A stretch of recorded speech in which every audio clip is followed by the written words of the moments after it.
Depth of Quran YouTube চ্যানেলের সম্মানিত দর্শক শ্রোতাগণের প্রতি সালাম জানাচ্ছি। আসসালামু আলাইকুম রহমতুল্লাহি ওয়া বারাকাতুহু।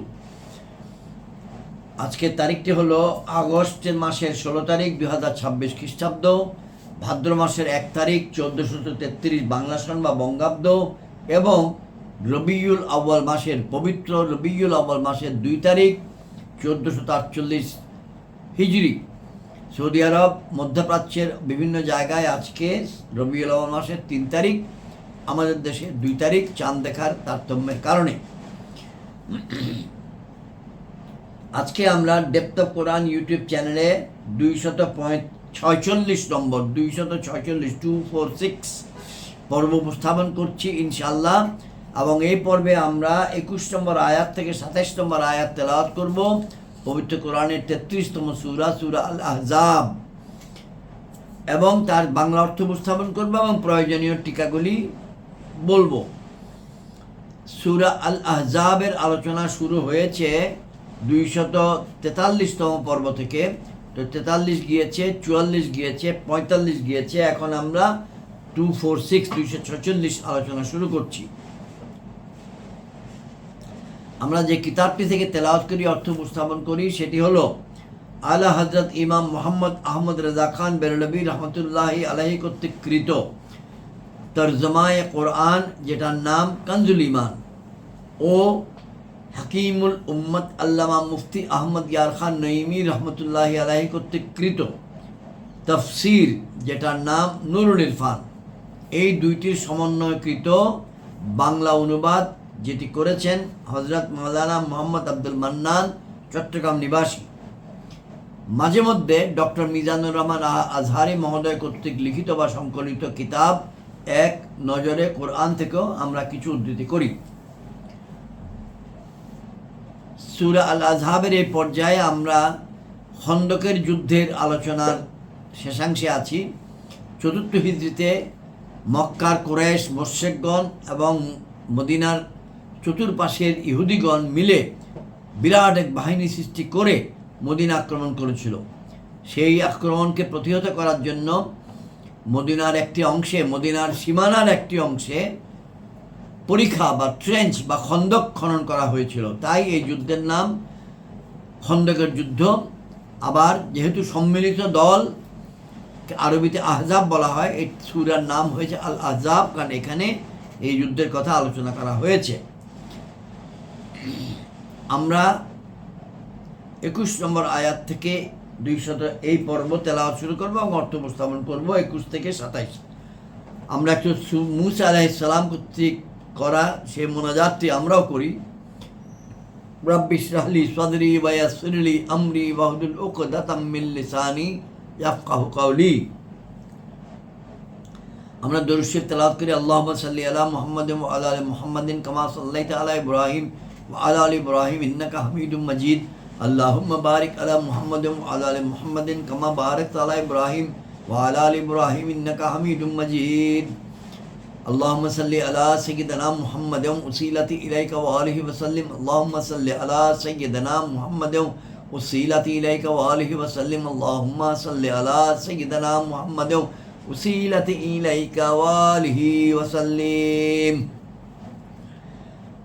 আউযু বিল্লাহি মিনাশ শাইতানির রাজীম। বিসমিল্লাহির রহমানির রহিম। লাকাদ কানা লাকুম ফি রাসূলিল্লাহি উসওয়াতুন হাসানাতুল লিমান কানা ইয়ারজুল্লাহ ওয়াল ইয়াউমাল আখির ওয়া যাকারাল্লাহা কাসীরা। ওয়ালাম্মা রাআল মুমিনুনাল আহজাবা ক্বালু হাযা মা ওয়া'আদানাল্লাহু ওয়া রাসূলুহু ওয়া সাদাকাল্লাহু ওয়া রাসূলুহু ওয়া মা জাদাহুম ইল্লা ঈমানান ওয়া তাসলীমা। মিনাল মুমিনিনা রিজালুন সাদাকু মা আহাদুল্লাহ আলাইহি ফামিনহুম মান কাদা নাহবাহু ওয়া মিনহুম মান ইয়ান্তাযিরু وما بدلوا تبديلا ليجزي الله الصادقين بصدقهم وإذ يعذب المنافقين وإذ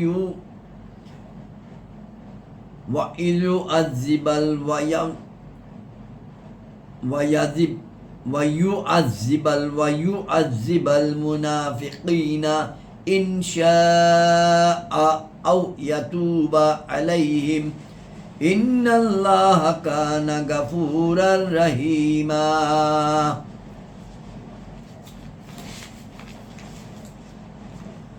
ورد الله الذين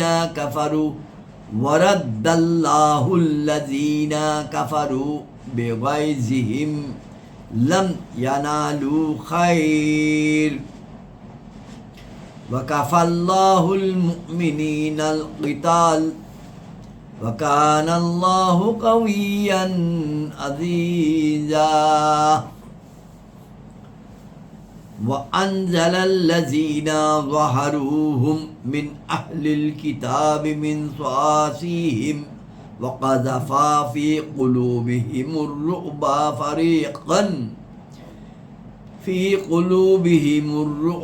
فريقا تقتلون وتصلون فريقا وأورثكم أرضاهم وديارهم وأموالهم وأرضا لم تطئوها وكان الله على كل شيء قدير صدق الله العظيم وصدق رسوله النبي الكريم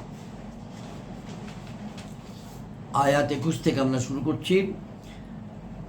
নিশ্চয়ই তোমাদের জন্য রাসূলুল্লাহ সাল্লাল্লাহু আলাইহি ওয়াসাল্লামের অনুসরণ হচ্ছে উত্তম।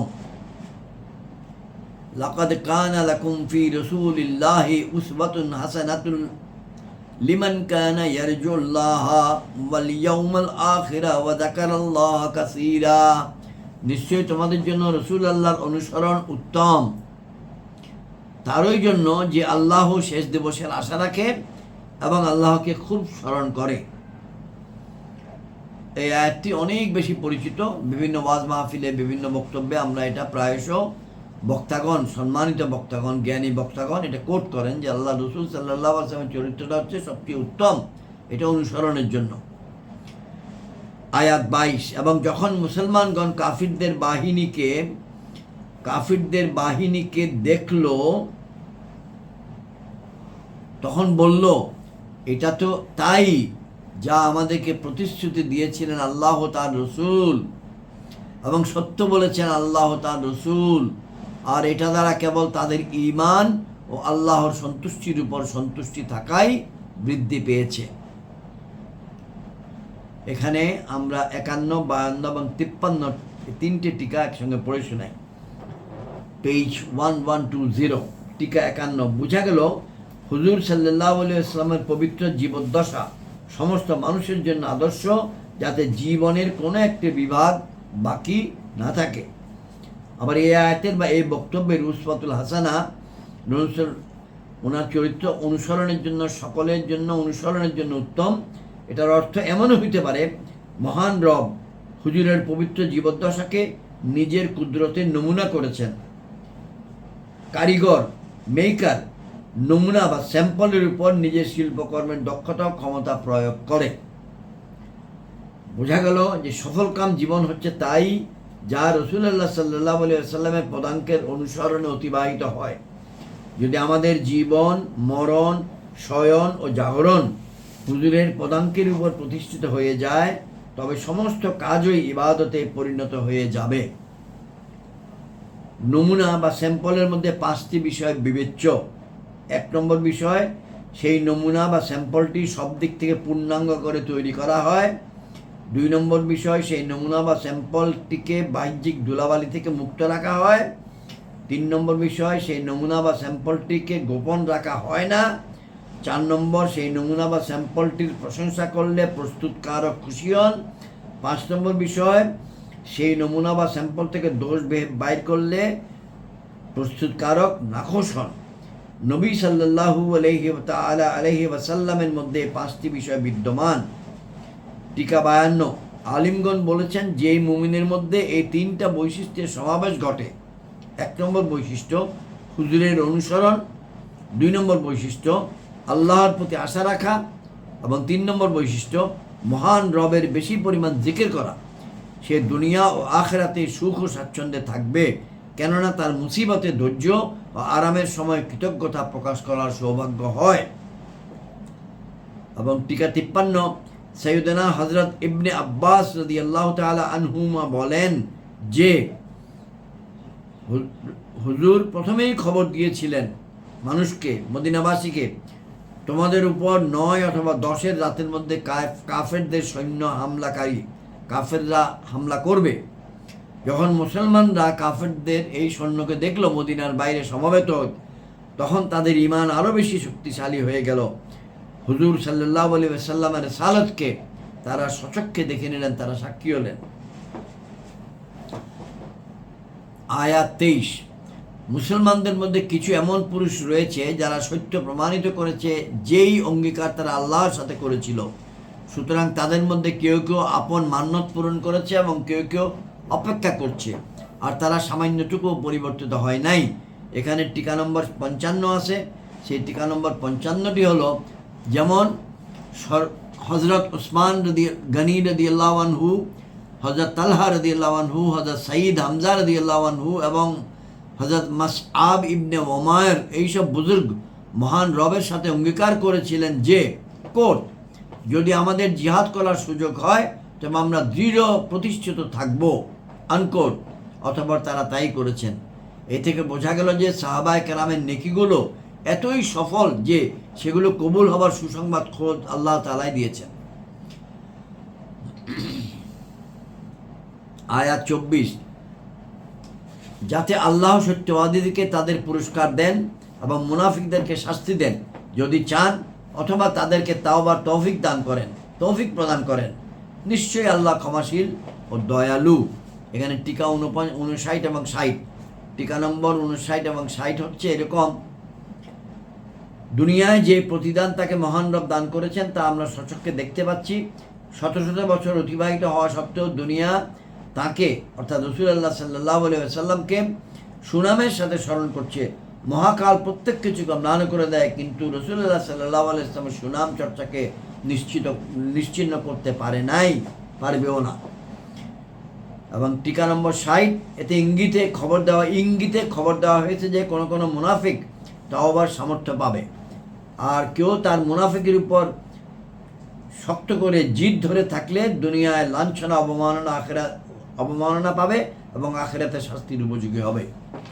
আয়াত 25, এবং আল্লাহ তাআলা কাফিরদেরকে তাদের অন্তরের জ্বালা সহকারে ফিরে যেতে বাধ্য করলেন, এমত অবস্থায় যে কোনো মঙ্গলই তারা পায় নাই, এবং আল্লাহ মুসলমানদের যুদ্ধের জন্য যথেষ্ট ছিলেন। আল্লাহ শক্তিমান, সম্মানের অধিকারী। এখানে টিকা 61 এবং 62 আছে। 61, 62, পরের আয়াতে 63 নম্বর টিকা আছে। পরের আয়াতে 26 একসঙ্গে পড়ি। এবং যেই সব কিতাবী তাদেরকে সাহায্য করেছিল তাদেরকে তাদের দুর্গগুলো থেকে অবতরণে বাধ্য করেছিলেন এবং তাদের অন্তরে আতঙ্কের সঞ্চার করলেন। তাদের মধ্য থেকে এক দলকে তোমরা হত্যা করছো এবং এক দলকে বন্দী করেছো। টিকা 61, 62, 63 একসঙ্গে পড়ি। 61, অর্থাৎ আহজাবের যুদ্ধে অর্থাৎ খন্দকের যুদ্ধে আগত কাফিরগণ যেসব কামনা বাসনা অন্তরে নিয়ে এসেছিল তারা সেগুলি লাভ করতে পারে নাই এবং পরাস্ত হয়ে লজ্জিত অকৃতকার্য হয়ে ফিরে গেল। টিকা 62, অর্থাৎ মুসলমানদের যুদ্ধই করতে হয় নাই। খন্দকের যুদ্ধে দুইটি বাহিনী, মুসলমানদের বাহিনী এবং আক্রমণকারী বাহিনীর মধ্যে সম্মুখ যুদ্ধটি হয়নি, কারণ মাঝখানে ছিল খন্দক বা ট্রেঞ্চ বা পরিখা, এবং সেখানে দীর্ঘ সময় অবস্থানের পর সেই খন্দকের যুদ্ধে আক্রমণকারী কাফের বাহিনী তাঁবুগেরে যে অবস্থান নিচ্ছিল তাদের আল্লাহ রাব্বুল আলামিন কর্তৃক প্রেরিত তুফান এবং ঝঞ্ঝার কারণে তারা সব কিছু হারিয়ে উড়ে চলে যায়। এটা আমরা আলোচনা করেছি 2টি পর্বে আগে। যদি প্রতিকূল বাতাসের প্রচণ্ডতা ফেরেশতাদের তাকবীরগুলোর কারণে সমস্ত কাফের পালিয়ে গেল। এই থেকে বোঝা গেল যে যদি মহান রব ইচ্ছা করেন তবে মুসলমানদেরকে বাতাসের মাধ্যমে এবং আপন মাহবুবকে মাকড়সার দুর্বল জালের মাধ্যমে শত্রু থেকে রক্ষা করেন। অথচ আর ইচ্ছা করলে ফিরআউনকে মজবুত কিল্লা থেকে বের করে পানিতে ডুবিয়ে মারতে পারেন। তিনি তো আবাবিল ছোট পক্ষী দ্বারা ফিল বিরাট একটি প্রাণী হাতিকে ধ্বংস করেছেন আল্লাহ তাআলা। টিকা 63। এই আয়াতে বনি কুরাইজার যুদ্ধের কথা উল্লেখ করা হয়েছে, যা 5ম হিজরির জিলকাদ মাসে সংঘটিত হয়েছে। খন্দকের যুদ্ধ 4র্থ হিজরিতে, আর বনু কুরাইজার যুদ্ধ 5ম হিজরির জিলকাদ মাসে, একদম 11তম মাসে। ঘটনাটা হলো এরকম, এটা পড়ে শুনি আমরা, লম্বা। হুজুর সাল্লাল্লাহু আলাইহি ওয়াসাল্লাম বনি কুরাইজার ইহুদিদের সাথে এই মর্মে চুক্তি করেছিলেন যে আমাদের বিরুদ্ধে শত্রুদের সাহায্য করবে না। খন্দকের যুদ্ধের সময় তারা এই চুক্তি ভঙ্গ করল। খন্দকের যুদ্ধের সময় বনি কুরাইজা এই চুক্তি ভঙ্গ করল। যখন হুজুর খন্দকের যুদ্ধ থেকে নিরাপদে ফিরে আসলেন, তখন দুপুরের সময় হুজুর হযরত জাইনাব রাদিয়াল্লাহু আনহার ঘরে শির মুবারক ধৌত করছিলেন। তখনই হযরত জিব্রাইল আমিন হাজির হয়ে আরজ করতে লাগলেন, ইয়া রাসূলুল্লাহ, আপনি কি হাতিয়ার খুলে ফেলেছেন? এখন পর্যন্ত ফেরেশতারা হাতিয়ার খোলে নাই। মহান রব বনি কুরাইজার বিরুদ্ধে যুদ্ধ করার নির্দেশ দিয়েছেন। আনকোট। সুতরাং হুজুর মদিনা পাকে ঘোষণা করে দিলেন যেন সব মুসলমান বনি কুরাইজায় পৌঁছে আসরের নামাজ আদায় করেন। অতএব সব লোক তৈরি হয়ে গেলেন। কেউ আসরের নামাজ পড়ে সওয়ার হলেন, কোনো হজরত এশার পরে সেখানে পৌঁছালেন, কিন্তু আসরের নামাজ সেখানে গিয়ে সম্পন্ন করেছেন বেশিরভাগ। কারো বিরুদ্ধে কোনো আপত্তি হয় নাই। বোঝা গেল যে ইস্তেহাদে ভুল হলে তোর জন্য পাকড়াও করা হয় না। হুজুর আবদুল্লাহ ইবনে উম্মে মাকতুমকে মদিনা মুনাওয়ারার দায়িত্বভার অর্পণ করলেন, হযরত আলীকে পতাকা দান করলেন। অতঃপর তারা বনি কুরাইজার মহলগুলো অবরোধ করে ফেললেন। 25 দিন যাবৎ এই অবরোধ চলল। শেষ পর্যন্ত ইহুদিগণ অপারগ হয়ে হযরত সাদ ইবনে মুআজের ফয়সালাই মেনে নিল এবং কিল্লাগুলো থেকে বের হয়ে এলো। হযরত সাদ